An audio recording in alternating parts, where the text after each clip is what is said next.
Hello, everyone. Welcome back to Great Ideas of Politics and Ethics. And today we're talking about Adam Smith. Um, it's going to be a two-part lecture, and I'll try to be as brief as I can because it is the end of the semester, and I know that you're getting tired. We all are, but we can still do this. There's just two more videos to go, and as I've announced on Canvas, you've got the deadlines for the remaining quizzes. There's going to be this one today regarding this lecture and one more Monday, Sunday rather. I'll just release it Sunday, and then you'll watch it as early as you want to, obviously, but just to give you enough time. But there's still plenty of time. Okay, anyway, let's jump into this. So Adam Smith, um, I've mentioned last time with Stuart Mill that his biography was particularly important, right? The way the relationship he had with his father and how that may or may not, but in my interpretation, how that probably influenced his views on liberty, right? And why he was, let's say, so skeptical of coercion, right? All right. Now, with Adam Smith, there's two things here in terms of his biography that are crucial that I'm going to talk about in a second that I want you to understand. First is when and where he's born. So the fact that he's from Scotland, I'll show you the map exactly where he was born and why that matters. And second, okay, so the fact that he's Scottish and that he was a Scottish philosopher of the 18th century. All right. As you can see here, born in 1723, and he died towards the end of the 18th century. Now, that's point one. The second point that is important, apart from where and when he was born, is that he was part of the Scottish Enlightenment, and meaning that he was a professor of moral philosophy first, okay, before he would become a political economist, because that didn't exist yet, right? He was actually a professor of philosophy, and then he would be one of the pioneers of political economy. So he's one of the first economists. Most people would recognize him as the first economist. Therefore, he couldn't be initially a professor of economics, right? Because he's the pioneer of it. Do you see? At the time, people called economics political economy. Okay. And nowadays, people have started using that expression again, political economy, but I'm not going to get into the distinctions here very much. It's not super important for our lecture. I mean, we're not super interested in that aspect. Um, but as you see here, this arrow here showing you that is the second point I made that is important. More philosophy leading to political economy, both in terms of the fact that he was first a philosopher and then he would, right, become a political economist, kind of a pioneer, even creating the discipline for many, from most economists. But also that, as I'll show you here, um, that his books, okay, we're talking about the Wealth of Nations, and this is his most famous book, where his political economy, right, where he develops his economics, let's put it like this. But he has a book that came first, where you will find his moral philosophy. Why am I pointing this out, and why is this important? Because we've been talking about the relationship between ethics and politics, right? And this fact that first philosophy comes first and politics, in this case political economy, comes later, um, is quite similar to what we've seen at the very beginning of the course with Plato, right? And I mentioned Aristotle also has two books, right? Ethics and then Politics. So and these books follow the same sequence, right? You learn ethics first, or you learn first more philosophy, and then you learn political economy, right? In the conception of the Greeks, and Adam Smith here also follows that same pattern. It's You cannot learn political science or economics, right, before you learn what is virtue, what is justice, right, before you form a conception of what the nature of humanity is, what is morally right and wrong, etc. That's the first right? That's the first thing you should study and learn, you see. And then, so philosophy comes first and economics comes after. And for Plato, right?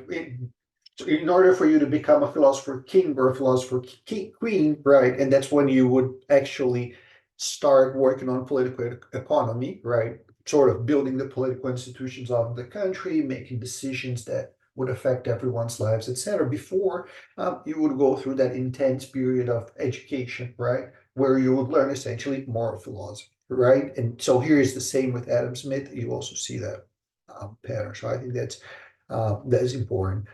That's a fact from his biography, right? But also the fact that he's from the 18th century. Why is this so important? Okay, this is what I want to focus on for today. You see here, professor of moral philosophy at where? University of Glasgow. Okay, let's go. For you to understand why it is so important that he was born in the 18th century and where he was born in particular, right, in Glasgow, you must understand that there is a distinction between market societies and society with markets. I encourage you to pause for a second and think about it. What's the difference between the two things? Obviously, I'm not going to stop here, but think about it yourself. And the difference is that as you see the picture here, beneath a society with markets. We've always had markets and we've always had trade, right? In the Iron Age, in the Bronze Age, you can go as far back as you want to, right? If you look at what anthropologists do, and especially archaeologists, right? What archaeologists do is they find some piece of pottery that came from India and they find it in France, and right, it's a hypothetical example, but if you're seeing, I'm quite fond of anthropology and especially archaeology, and like watching these lectures online of presentations, and it's often that they're looking at how civilizations spread and which civilizations interacted and traded with each civilizations, and you see that markets and trade, right, can be traced back almost as far as human civilization began, right? Obviously, at some point, we were just hunter gatherers and we're not really trading, right? If you go thousands of years ago, but for most of human history, right? For all of recorded history, everything we can, right? The Roman Empire and the Byzantine and Persian, anything you can think of. Obviously, they had markets, right? But what didn't always or almost always exist was the market society, right? Which is not just a society with markets, but it's the society of markets. It's the society where markets are central. You see the difference. The difference of a society with markets is that markets is just part of society, right? And that the markets are embedded in something bigger, perhaps religion, the political institutions, the state, right? Whatever it was, even if it's kings and queens and aristocracy, but markets were embedded, right, in the rules set by people and groups, and usually small groups, and they were somewhat limited, right, in extent, as opposed to the market society, which is where you almost cannot distinguish anymore. Where does the market end and where does the society begin, right? Almost everything is the market, in the sense that prices and the price mechanism is everywhere in guiding the economy. The idea of the invisible hand that you've probably heard, and you kind of have an intuition of what that is, right? We use that idea of the invisible hand, which is Adam Smith's idea, right? Incidentally, to refer to the market society, not to the society with markets. Okay, so in other words, the market society is the commercial society or capitalism. Okay, and society always had markets, but they became a central feature, right? And the defining feature of our day and age is in it, and that's the market society. And why am I emphasizing this difference? Because there was one event, right? There was obviously not the only thing that happened. A lot of stuff happened in less, and we will talk about Marx on our last video, on our lecture So we're going to wait until Marx to understand why, like to have a fuller picture of the context and the historical context leading to the development of capitalism. But one event that was crucial, right, that happened between society with markets and the society of markets, right, or is more the meaning the market society, the capitalist society, the modern society. And that event, which was very important, not the only one, was the Industrial Revolution, right? So what do the reason I started the lecture pointing out that when and where he was born was so important is that he was born, he was a contemporary of, he saw the birth of the Industrial Revolution. He was in the right place, not in the right place, but he was where the Industrial Revolution took off. I'll show you the map now. And at that exact period, his book, The Wealth of Nations, was written in 1776, right? And we typically use the mid 18th century, 1750 or so, as a symbolic milestone for the beginning of the Industrial Revolution, right? Um, so, he's writing this book precisely when capitalism begins, right? During the beginning of the Industrial Revolution. So he's seeing the world changing completely from the medieval world where trade existed, obviously, but was somewhat limited, to obviously here, NASDAQ, that's a few hundred years after Smith, right? But he's writing at the beginning of this, right? Of the modern capitalist economy that we have.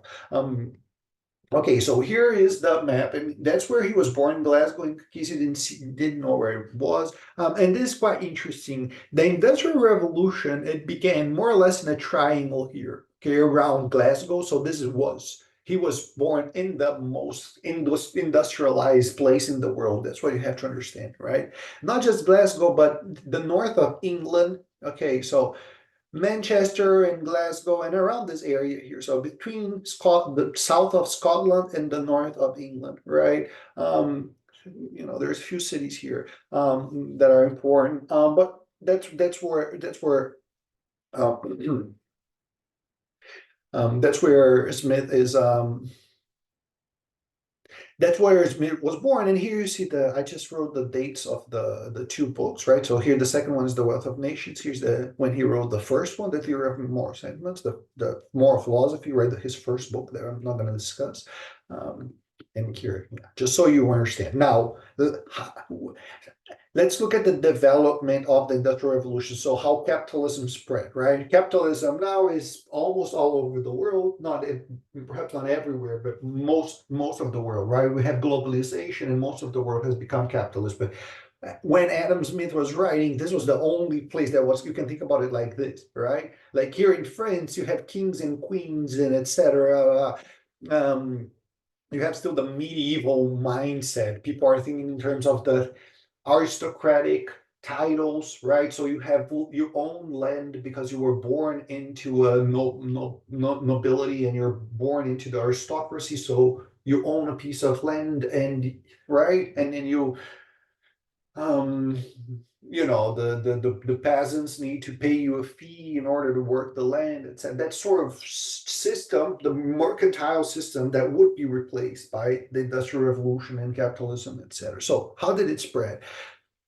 In 1750, it was restricted essentially. Let me zoom here. So you see the contra lines or iso lines and isopoints. It depends on if you're an economist or if you're in different disciplines, you'll call this some different. But this is so let me zoom here. So you see the spread of the Industrial Revolution. Okay, so here again, the map that I was showing you, here's Glasgow, where you see the map. And Adams. So at 1750. The industrialized part of the world in the modern sense was restricted to this bit here, right? Where Adam Smith is writing. And you see that it's not even that fast, right? So London, which is at the south of the island here, more or less, you see, it's only even London, which is relatively close, obviously, to Smith, right, to Scotland and to Manchester and other cities, would only be involved, right? So the industries would only and factories would only reach London almost 100 years later, right? 1840s. And you see at the very north of France and Netherlands and Belgium, you have here around 1850s, right? That's when and industrial revolution or capitalism, if you want to call it like that, which it's not that the industrial revolution is a synonym of capitalism, but they are roughly right. So the spread of the industrial revolution and the industrial revolution coincides with the beginning of capitalism, right? That's the system that replaces mercantilism that precedes it. All right, so here in France, you see that little by little, right? So in Paris, should be probably here in the map. So that's 1860s. That's also when the Industrial Revolution would reach Germany and then central France, etc., reaching other countries. Then you see the south of France and eventually Spain, and that's already 1880s. So in Italy, right, in the north of Italy, where you have Milano and you have Turin, and here you have the south of Spain, you have you have the south of France here, and here you have Spain. So around here you have Barcelona, more or less somewhere here. So you see it, that's essentially 1880s, right? Here, Portugal, for instance, completely not hit yet by the Industrial Revolution, right? Or the south of Italy, either, right? Hasn't been hit yet. And Greece as well, mostly not. But either way, so what you see here is Adam Smith is ahead of his time, right? But that's also not only because of this, right? But partially you have the context here of the where he was born and when he was born. So he was part of the transformation, right? The great transformation that led to our modern world. He was living in that place, and he was, yes, ahead of his time in many ways because he was more intellectually curious and probably smarter than most of us. But he been born in the south of Italy or in Portugal, right? He wouldn't have probably, it would be very unlikely that he would write about the invisible hand and these ideas about capitalism, that he would be the father of this idea that markets are actually great, if he wasn't seeing, right, what he did see. Okay. Um, Industries, factories popping up, etc., everywhere, right? So this is the biographical context that matters a lot. And that's more or less, I guess, what it would be like, right? And just, some random um,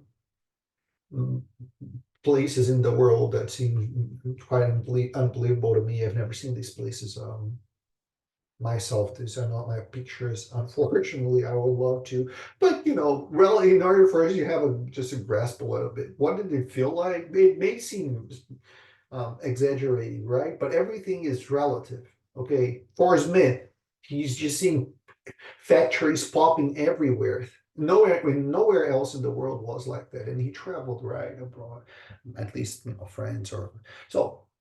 He did have. It was shocking for him, right? That's just what I'm pointing. It was very novel, the same way this would seem to us, or at least it seems to me.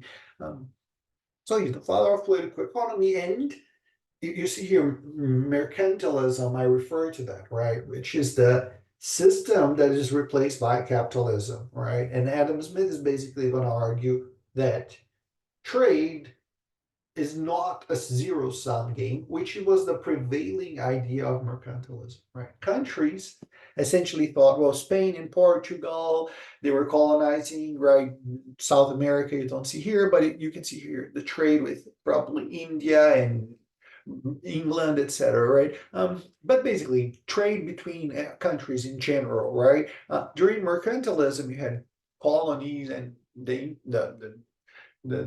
colonies, right, of the European countries essentially around the world. And they were basically thinking of trade as a zero sum game, which Adam Smith's going to say, no, you're wrong, right? But what does that mean? Well, that means that whatever I win, you lose, right? So you see the gold here. That's what it's supposed to represent. They were thinking, well, export minus import, right? So if I accumulate 100 ton of gold, the other country has a deficit of 100 ton of gold, right? So I get plus 100 and the other country gets minus 100. If you add that up, it's a zero sum game. You see what it is? Whatever I win, you lose, and vice versa. If I lose, you got to win the same amount. Okay, there was a the idea here was the focus of countries during centuries was not in producing or developing technology. They didn't have that mindset, obviously, because that's previous to capitalism, right? But the idea was, how do you get rich? Well, by trading, right? Not necessarily by producing more, right? But by making better trades, by exploring countries, for instance, right? Trading your products that are a lot more valued than products from other countries. For instance, you give one example, England and Portugal. They traded wine and for clothing, right? After the Industrial Revolution begins, of course, and you have, but even before that, I mean, England is famous at this point for the in the Industrial Revolution for above everything else for clothing, right? Producing textiles. So England is selling clothes to Portugal, and Portugal is selling wine to England. So uh, every month Portugal has to send a lot of gold, right? Because it has a to England, because it has a deficit with England, right? Their clothing is technologically superior, right? Uh, Compared to wine producing, right? Which is like so countries were not focused on producing, etc. And Adam Smith would look at this completely different, okay? And he's going to say, no, the wealth of nations, which is the title of the book, right? So what is he trying to explain? Why are some countries rich and some countries aren't, right? Where does the wealth of a nation comes from? And he's going to say it's not from trade, as we've been thinking for all this, all this time. It's not from trade. Um, I mean, trade is part of it, right? Of course, you will accumulate either a deficit or right. But how can you improve that? In other words, right? Well, you improve that by focusing actually in production itself, right? And he's going to say the wealth of nations comes from the division of labor. It may be true that trade allows the division of labor, but it's the division of labor itself which allows production to grow exponentially, right? Because you have a factory, you think about Ford here is the best example, Fordism, right? When you have them producing the first cars, etc. That was a super technological advancement because of that division of labor. Of course, that's hundreds of years, or not hundreds, but 150 or whatever years after Adam Smith is writing in the United States, etc., etc. But when you think about division of labor, you think about Fordism, right? Production of cars, 100 years ago or so, when that's beginning, the when that's taking off.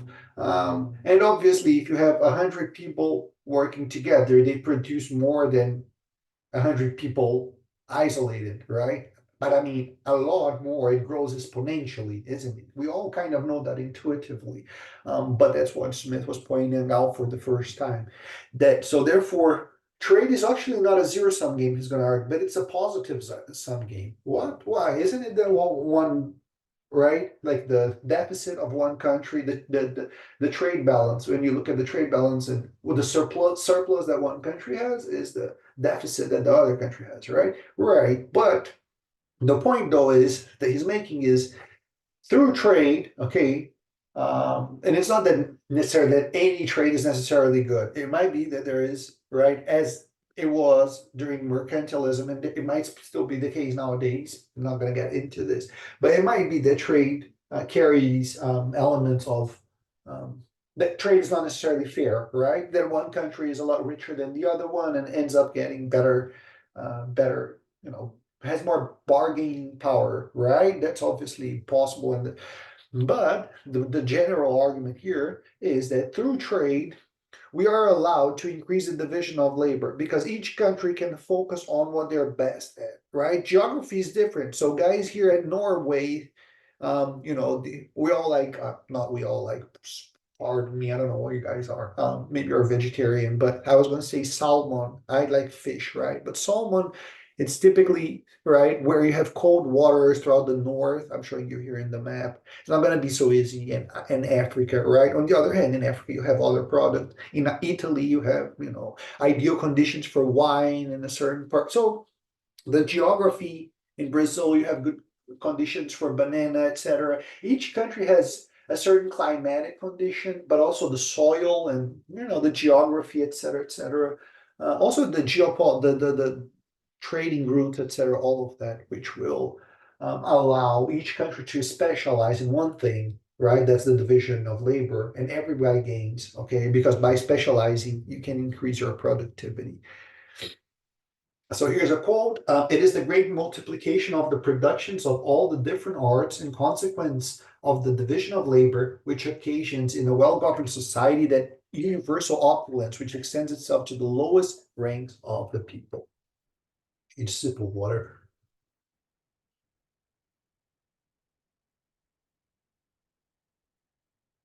Okay, so two things here I want to point out. This is just a quote showing what I was talking about, but one thing I didn't mention yet was the lowest ranks of people. One thing that was very important to Adam Smith was that capitalism was beneficial to everyone. Right, there is an equality, of course, right? He's not saying there isn't, and that everyone benefits equally. He's not saying that either. But he is saying that even a person working in a factory like this, right? And this is the 18th century. This is the pin factory, the famous pin factory that Adam Smith talks a lot about, and you're going to read that in your reading, of course. Um, Here he's saying, even a person like this, okay, living in an industrial society like Scotland in the 18th century, that's a primitive factory here. Let me zoom a little bit so you can see it better. Even a person like this, which is obviously right, not rich or anything, not a king in England, anything, as a workman, like having a simple life, is he has a quote which essentially he says a workman under capitalism can actually be richer than a king living in Africa in a completely isolated tribe. Although that king may command the lives of thousands of people, right? He may be the central chief of a huge tribe of 2,000 people, okay?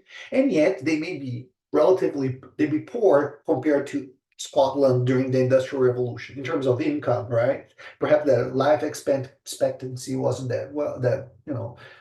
You see what the point is. Think about an indigenous tribe in Brazil with 1,000 people right there, and you're the leader of that tribe. Okay, fine. Are you richer or better off being the right, being the leader of 1,000 people than being an average person in the United States? Obviously not, right? Even a poor person in the US earning even someone in the US, let's say, earning the minimum wage is a lot better than, right?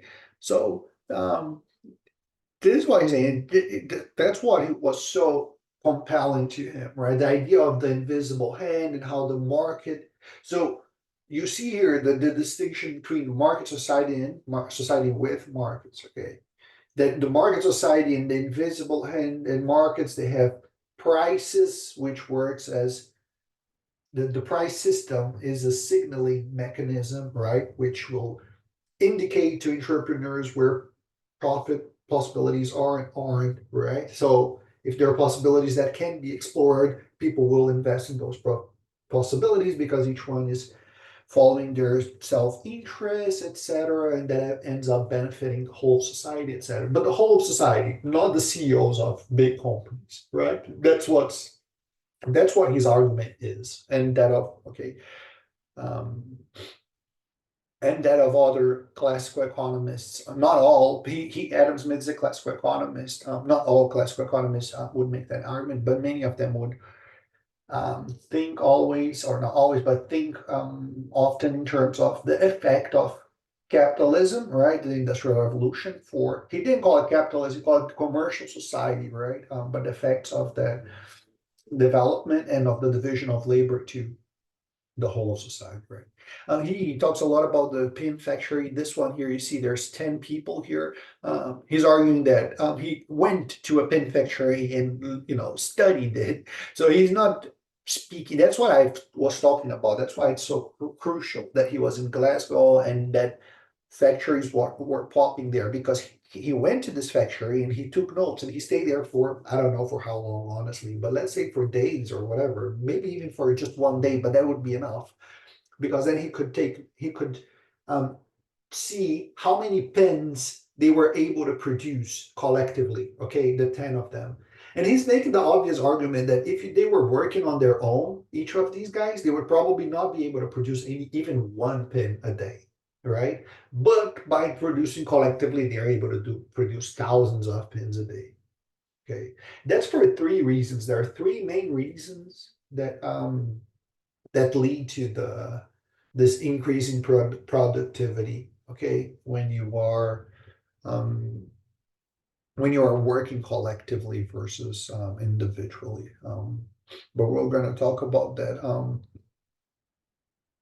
a little bit later. Um, okay, so the idea of the invisible hand and the and self-interest. Yeah, I'll tell you the three. We'll talk about the three reasons that um, lead to this increase in productivity later, okay?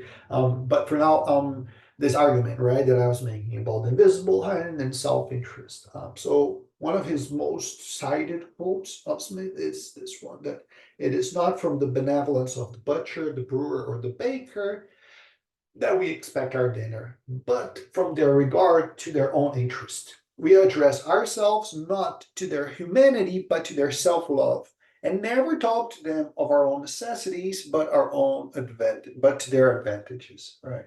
He's saying, what is it that leads to the wealth of nations? Why are some societies so rich? Why are people in England in the 18th century richer than people in France or Italy, etc.? Right? They were becoming richer at that point, isn't it? England would be the richest country in the world, the main power in the world, because of the Industrial Revolution and because capitalism emerged there, until the United States would take their place, wasn't it?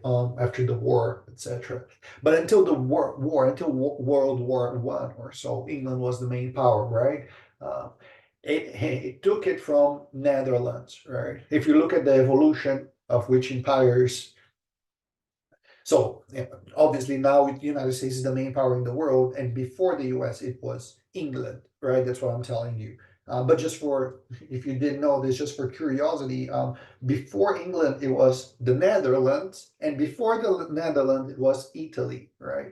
And Italy, we're talking, you can think about Leonardo da Vinci, right? Leonardo or Michelangelo, and the period of the Medici, right? They developed the banking system, and all of that. But you think about the Renaissance, right? The Renaissance in Italy, and with all of the paintings and the beautiful art, etc. So that period there marks the glorious. Obviously, you had the Roman Empire a long time ago, but I'm just speaking about the four main powers since the 15th century or 16th century. That would be Italy, Netherlands, England, and the United States now, right? All right. But he's arguing, why is that, right? What explains that? I mean, he's arguing it's all a spontaneous mechanism, right, that exists in the market itself. And that's what the invisible hand is this mechanism that adjusts stuff. It's not based on us addressing our neighbor's humanity, he's saying, right? We're not begging anyone for anything, basically, he's saying. That's not what makes us rich. What makes us, so what is it that makes you find in the supermarket everything you want? Maybe not everything you wished, right? But what is it? It could be that you could go to the supermarket and not find anything there, right? But he's saying, Adam Smith is saying, well, you do find the beer, the brewer, right? You find the bread, the baker, and you find the butcher, and you find the meat as well because of the butcher, right? Why is it that you can easily go out there and find all of these things to buy that you want? Because they are interested in selling, essentially, right? We're all self-interested. We're not selfish, but we're self-interested. Okay. We're not selfish in the sense that we have morality and we respect the rules, but we're self-interested that we want to be as rich as possible, conditional on the rules, right?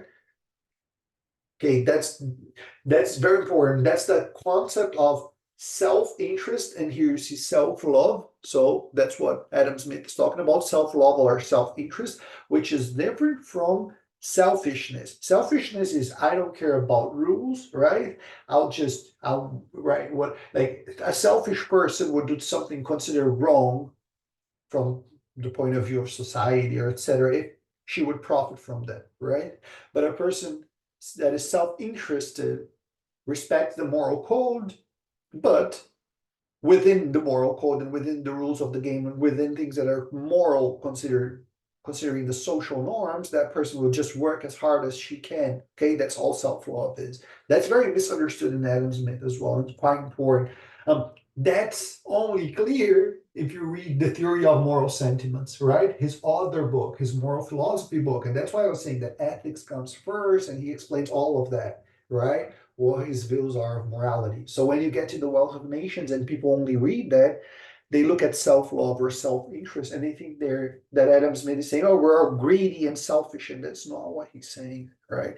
But essentially he's saying, if we didn't care about that, right? If we didn't have self-love, if we didn't work hard because we want to be rich and we want to improve our conditions and we want to buy a house and we want to, right, or go in a trip or buy a new whatever it is, a new car, and so, because of this desire that we have to improve our conditions, and because all of us are doing that, right? Then the butcher is gonna always have a lot of meat available because she works very hard. The brewer's going to produce a lot, right? If we were all not lazy and all stoics and we didn't have that interest in working very hard and improving ourselves, then when you went to the market, you wouldn't find anything, right? It would be useless to appeal to their humanity, or right? It would be useless to say, oh, please help me, right? Because they would just say, well, I'm sorry, I don't have any meat, or I just didn't work today, right? You see, so that's the invisible hand. Now, why do I have a guy here begging? Because what Adam Smith says, and that's the most shocking, is even that guy, okay, the homeless person that is begging for money, even that person does not rely completely in the benevolence. You're going to say, no, come on, that person that she's not working, right? She's just begging for money. That person must rely exclusively from benevolence, right? No. Adam Smith's going to argue, well, if the butcher and the brewer and the baker didn't work hard, right, didn't have self-love, etc., then this person, right, he does rely on benevolence of the person who gives him money, right? But once he got money, then it's the market mechanism that allows him to spend his money and to finance everything he wants. So even this guy benefits or relies, right, not just on benevolence, but on the homeless. Once he get the money, he will go to the market and have 100 options of stuff to buy. Obviously, he doesn't have much money and that he's limited. But the point is, depending on what kind of society you live in, right? With a market that is very developed, or with a market that doesn't exist, right? That same person who received money and already had the benevolent act finished, right, may find almost nothing to buy or a million options, right? So even that person benefits from self-love, right? From the fact that we are all trying to improve our lives, and the invisible hand, etc. You see, that's the crucial argument here. So contrasting um to Plato, right? We're not talking about the city, the republic, right? But the economy here, right? The market, the invisible hand. So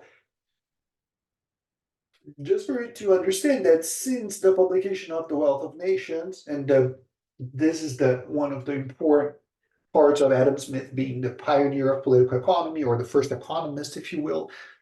And part of what changes with the market economy and since the Industrial Revolution is that the economy or the market, right, become more important or as important as the city, right? The political, so within political debates, okay, we're talking not about the structure of the city as in the republic, right, with the pyramid, with three classes and etc. And we're talking more about the market, right? That's the economy and the market, right? The market conditions, jobs, etc., etc. Right? The economy becomes a more central part political debates. Now, is Smith a father of laissez-faire? Is he a libertarian? Not really. Yes and no, right? Depends on how you define these contexts. Is he a libertarian? No. Is he the father of laissez-faire? Yes, he would be in favor to trade and to not having tariffs, so free trade. Sure, he would be a father of laissez-faire in that sense. But what I want to point is there's a difference between being free trade, okay, and being a libertarian in the sense that you see almost no function for the government at all. You have the uh, watchman state, right? The night watchman state, the state that only regulates and establishes property rights and police force, etc., but is very, very minimal. While Smith is definitely not a socialist or anything like that. I don't want you to try to think that's what I'm saying. He would see more functions for the state. For example, public education. He would be favorable to public education or that is that the state offers public education, whereas a libertarian would not. Okay, so just understand that Smith, you all often see people invoking Smith, and more likely than not, they didn't read him. So people would sometimes, oh, Adam Smith, would never accept any government intervention. That's not true. Why? Because he noticed one thing, and in this point, he's very similar to Marx. Only in this point here, okay, that's not in general, obviously, but he makes the point that the only bad, or yeah, probably the worst aspect of the Industrial Revolution, Adam Smith notes, is alienation. Is that people worked so long, right? They worked 14 hours a day and in a station where they wouldn't move, right? They just repeating the same movement with their hand the whole day. And Adam Smith saying that leads to alienation. Basically, workers, their task has become so narrow and so repetitive, and they do it for so long that they will become ignorant, right, of the political realities of the country. So Adam Smith said, okay, all wealth of nation comes from the division of labor, and it's the wonderful thing that these factories are popping up, etc. But what I do see is that the workers of these factories, they lose completely their ability to be political animals. How are they gonna vote, right, for the right candidate, whatever the right candidate is? That doesn't matter. The point is, how are they going to make their minds right about what's good for them or good for their country if all they do is right just repeat that movement like Charles Chaplin showing in those classic movies of his, right? Modern Times. So if you've seen those movies, when Charles Chaplin goes back home after a day's work, he goes back home and he's still moving his hand the same way he did 8 hours or much more, actually 14 hours a day, right?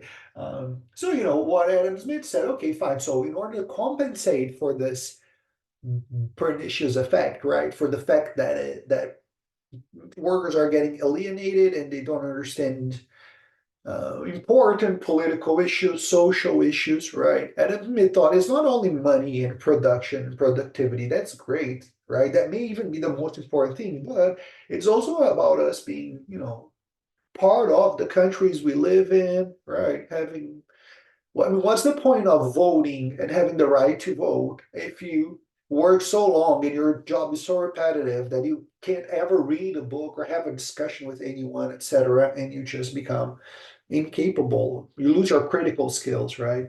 So that's why the government would be justified in providing public education for everyone, for the workers, right? So they can compensate for that. So this is the point Adam Smith is making. Okay, so classical economists and of course national defense and to enforce civil law, and a libertarian would go along with that one, right? With national defense, military, etc. Right? Who else? And the market is not going to provide military, right? Um, and to enforce civil law, police, etc. But then with public education, here's where the libertarian Breakport with Adam Smith, right? So yes, he is the forever associated with the invisible hand, but I argue here it's more like a handshake between, this is just a pure poetry here, right? Is a handshake between the visible and the invisible hand, right? He doesn't mean both of them really when you think about it. It's not just the market and just the visible hand, and let's go anarchy, right? If he accepts public education because of the effects of alienation of the workforce, then there is some space for the visible hand, meaning the hand of the state, right? So it's mostly the invisible hand. It may be more important than the visible one, but he does see a role for government. You see, it's the point I wanted to make. Although, as you can see from the quote, it's not like he thinks the state is great, right? It's not like there are angels there. There is no art which one government sooner learns of another than that of draining money from the pockets of the people. So corruption, right? So he's skeptical of the government. Well, guess what? He's also skeptical of the market, right? He sees, I just mentioned alienation, right? It's one thing to point, yes, government is corrupt and there's a tendency that power corrupts and absolute power absolutely corrupts. There may be a tendency, right, that for people who get a lot of power to engage in corruption, et cetera, et cetera. That's what Adam Smith's pointing to. But regardless of that, right? He still thinks that it's just necessary in some instance that the government does something. For instance, cartels. Okay, think about cartel, oligopoly, right? So people of the same trade seldom meet together, even for merriment and diversion. But the conversation ends in a conspiracy against the public or in some contrivance to raise prices, right? So one thing I want to understand exactly important here is this: imagine Coca-Cola and Pepsi get together, that's a cartel, right? And then they're like, because they're competing with each other and their prices would go down if they competed too much, right? So they get together and say, listen, let's just keep our prices at whatever it is, $1 a can of Coca-Cola and Pepsi. Let's negotiate and make it right. So in order for us to make more profits, right? That's the idea of a cartel. It's competition. What's important here? That you understand that there's a big difference between being pro-business and pro-market, right? So Adam Smith is pro-market, but he's not pro-business, right? He is alerting there's dangerous. The first problem was alienation, and therefore the government is justified in providing public education, Smith argues, right? But the second eventually problem with the market, so the market also fails eventually because businesses, right? There might be monopolies. When there's monopolies, that's not great. We prefer competition because prices are lower. There's right with competition, there's more innovation. There's lots of good things the competition offers relative to monopoly, isn't it? So one way, if you just argue the invisible hand will take care of everything and the visible hand of the state shouldn't do anything, right? That might end up being a pro-business argument rather than just pro-market, in the sense that businesses might dominate, isn't it? Might completely dominate either a monopoly or a cartel and oligopoly, right? So yes, governments have that problem of being tendentially corrupt, etc. So we need to keep an eye on them, and just obviously always.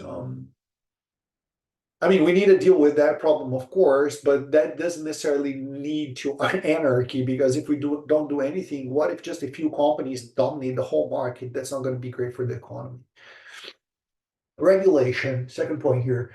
To widen the market and to narrow the competition is always the interest of the dealers. It comes from an order of men whose interest is never exactly the same of that of the public, who have generally an interest to deceive and even oppress the public, and who accordingly have upon many occasions both deceived and oppressed. See, so is it that the market always leads to the betterment of society? No.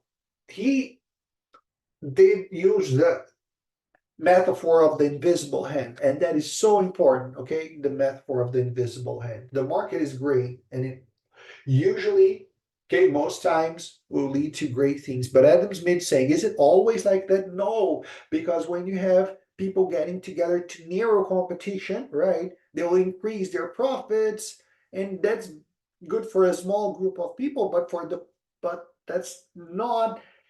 So here, the interest is not necessarily the interest of the of market forces is not necessarily always exactly that of the public at large. Sometimes it is, most times it is even. That's the idea of the invisible hand, right? That most times it is. Most times competition is great. That's the brewer and the butcher. That's what we're talking about. But is it always?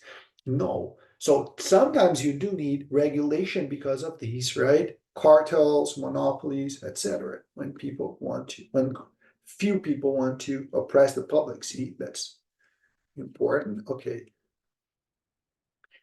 And with that, I am going to call it a day. So, well, there's part two that I'm going to record also right now or in a second. So that will be available today in a while, in a couple of hours or so, I assume.